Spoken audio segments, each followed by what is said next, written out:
I'm Ann Holsey, and my colleague Travis Clayton and I will be presenting emissions reductions possibilities in the efficiency sector. So the energy efficiency sector is a highly touted possibility for energy efficiency reductions because it also has the added benefit of economic efficiency. However, it's a very difficult sector to quantify, so the way that we looked at this was to take two sectors that are quantifiable in terms of their emissions, the industry and building sectors, and look at projections for BAU, or the business as usual scenario, versus projections based on potential reduction regulations.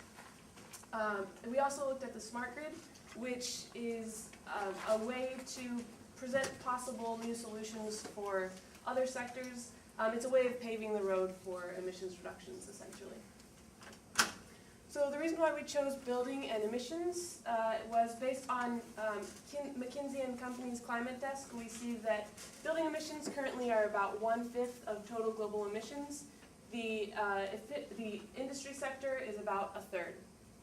Moving forward with the BAU, business as usual scenario, buildings stay roughly the same, industry only increases. So with that, we'll have Travis start the industry section. Within our analysis of the industry sector, we focus on the three following industries: chemicals, iron and steel, and cement. These industries produce emissions both directly through industrial processes such as chemical distillation, iron reduction, and cement clinker calcination. And they also produce emissions indirectly through the required energy production for these processes. With the McKinsey Climate Desk, we realized that industry represents about 32% of current global emissions. This would be about 15.6 gigatons CO2 equivalent per year. And most significantly, most of these emissions are centered upon China at 6.9 gigatons, the US at 1.4 gigatons, and EU at 1.5 gigatons. We also discovered that by 2030, industry emissions should increase by 55.4% under business as usual. This is mostly led by the chemical industry, which emissions should increase by 126%. Very, very significant. We also discovered that there's about 7 gigatons CO2 equivalent per year abatement potential within the industry sector. So this is if we go through all the abatement measures. And once again, most of this abatement potential is centered upon China at 3.7 gigatons. And then the second highest is India at 0.7 gigatons, and third is the United States at 0.4 gigatons. And industrial abatement measures between these three countries could eliminate about 8% of the world's business as usual emissions. Okay, so because these industries are similar in nature, we've put the abatement instruments into 5 different categories. Energy efficient improvements. This includes the phasing out of older technologies for newer, more energy efficient ones. Fuel and feedstock switching, especially from more polluting coal to sources such as natural gas or alternative fuel sources such as municipal waste. Especially in countries such as with high levels of natural gas reserves, such as the United States or possibly China, if the technology develops, this could be a very strategic shift. Also, cogeneration, or combined heat and power. The production of electricity naturally produces heat as a waste product, which can be refiltered into these industrial processes. Fourth is recycling and recovery. Used steel and plastics can be recycled and recovered for both economically and producing less CO2 emissions in the processes. In addition, industrial waste, such as fly ash from coal energy production and slag from steel production, can be reused as cement clinkers in the cement industries. Once again, more economically and with less emissions. And finally, we have carbon capture and sequestration, or CCS. CCS is largely a developmental technology, and it is the process of capturing waste CO2 emissions on site, on industrial sites, and then injecting it into subterranean formations where it won't contribute to global warming. And the energy production sector will be discussing CCS in more depth. Barriers within the industry sector. The industry sector is most noted for short investment payback thresholds and high levels of risk, in spite of the fact that most of the previous slides or abatement measures can be captured with payback periods of less than 2 years. Limited access to capital, especially in countries such as India and to a lesser extent China, where capital markets are much less mature. And access to international shipping has made it more economical for the chemical and iron and steel industries to import products from less energy efficient countries. Cultural and informational barriers. Industries, especially iron and steel, and more recently chemicals, have had a very important role in national security and also as symbols of economic development. Therefore, if constituents believe that energy efficiency measures might hurt the international competitiveness of these industries, then policymakers might sacrifice long-term abatement potential for short-term production.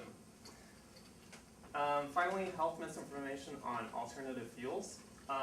Recently, there's been a developing trend of fear of use of municipal solid waste as a fuel source for fear that it might produce more pollutants than otherwise.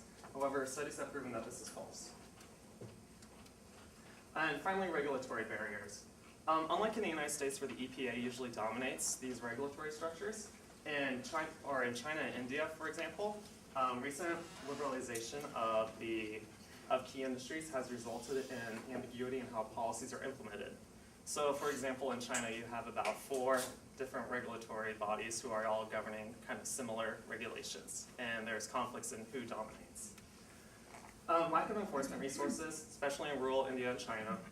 And finally, there's a trade-off between biofuel development and ammonia stock productions.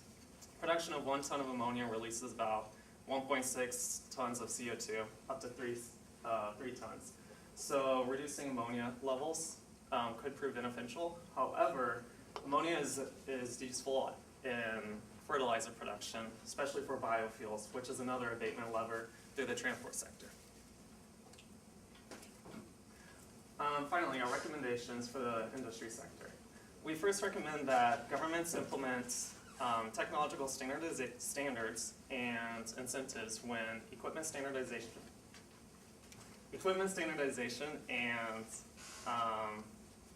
and barriers vindicate arbitration. This is to ensure the quick response to the retrofitting of older industrial plants, which will then be built under these standards. Our second recommendation is the development and implementation of domestic programs which assist leading manufacturers in energy efficient management, evaluate performance, and provide resources for electricity demand forecasting. In the United States, we know this as Energy Star. And programs such as this help bridge the information gap associated with energy efficient investments. Our third recommendation is that governments establish or maintain international venues that promote energy efficient technology transfers and technical assistance to less energy efficient countries. And our final recommendation is that is to strengthen low carbon chemical and iron and steel joint ventures between developed and developing countries in order to reduce the effects of carbon outsourcing from industry's access to shipping. And now I will turn it back to Anne, who will discuss buildings. So as I said at the beginning, current building emissions are about 1/5 of total global emissions. Half of these come from the 3 biggest countries or political actors, the US, EU, and China. The business as usual scenario projects a quarter again of the current emissions. So there'll be an increase by 26%. But the fact that so many of the emissions come from these 3 countries also means that a lot of the abatement potential is within these countries. So if the potential is only recognized in these 3 countries, there will be a 15% decrease in the business as usual scenario for building sector. So there's a lot of potential. According again to McKinsey, the potential in total is 3 gigatons. This can be broken down according to residential versus commercial, residential being having twice as much abatement potential as commercial. Or it can be broken down in terms of more specific levers to get a better handle on how to address this. So UNEP has categorized the instruments for addressing these levers according to the overall efficiency of the levers and also their cost efficiency. Some of these are very effective on both levers. Appliance standards, efficiency obligations, and demand-side management. Demand-side management is similar to what I'll be talking about with smart grid in a little bit. These are very effective in both regards, but they won't be sufficient in total for addressing the abatement that we would like to see.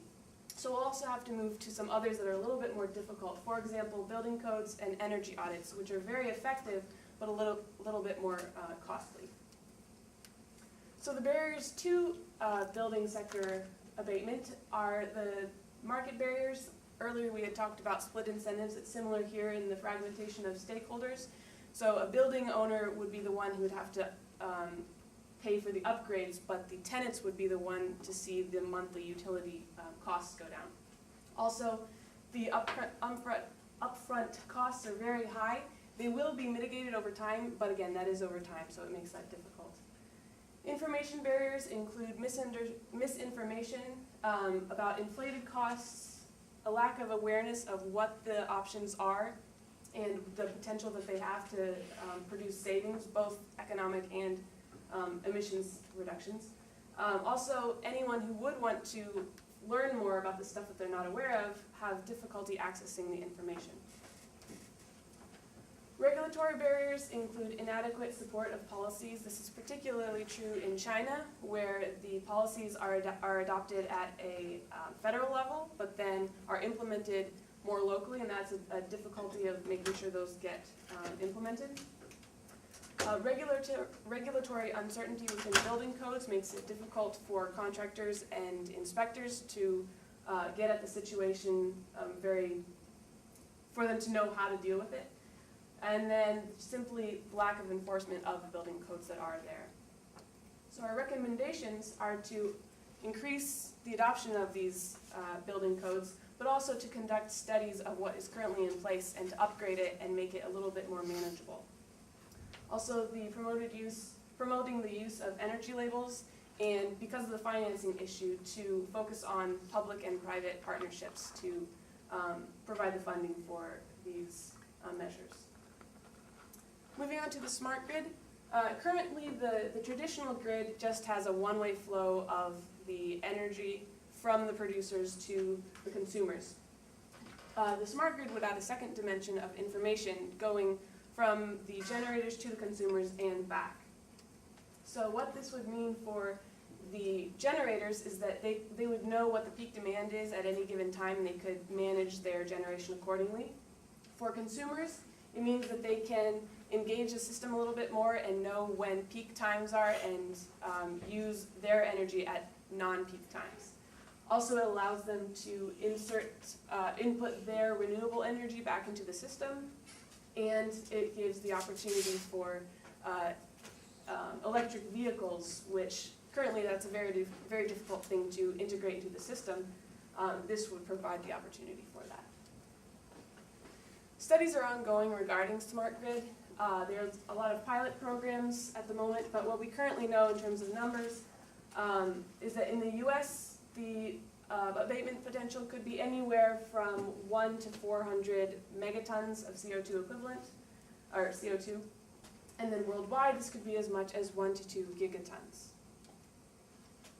Financial barriers to this, again, are simply the upfront costs being very high. This is particularly important in developing countries.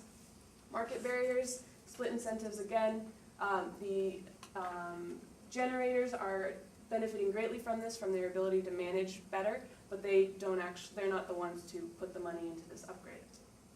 Also, we don't know how consumers will engage with this system, whether they will actually use less energy as hoped, etc. Information and cultural barriers. This has to do with fears of privacy. People don't necessarily want their energy use at their home being tracked in case people are trying to figure out obviously privacy is an issue there. So then also we have people who are a little bit concerned about the health issues of wireless flying through the air, which is not a real issue, but that is a concern for some people. We also have regulatory barriers. Cybersecurity includes the fact that there's an idea that people could tap into the system and shut down everything. So that would have to be dealt with. And then there's the interoperability of appliances. Some appliances are too old to work with the smart grid system, so that would have to be addressed as well. So our recommendations, therefore, are more international collaboration, both in terms of funding and technology. Smart meter policy development has to do with making sure that the privacy issue is addressed. Investment in research and development, more pilot programs, there are some ongoing, we want more, especially overseas, and then marketing to get the word out about this. Education programs will help consumers know how to use the system. Also, it will help them not be concerned about things that aren't really issues. Then finally, development of regulatory mechanisms and policies will help to make sure that the transition to having renewables be inserted back into the grid goes smoothly. So in summary, for the energy efficiency sector, we have lots of potential in this area. Industry has about 7 gigatons of CO2 equivalent potential, these being in the production of chemicals, iron and steel, and cement mostly. Buildings, we have about half that much with 3 gigatons. The smart grid could be up to 2 gigatons of abatement potential. So in total, just these areas that we looked at, there's a potential of about 12 gigatons, so it's quite significant. Moving on now to the energy production.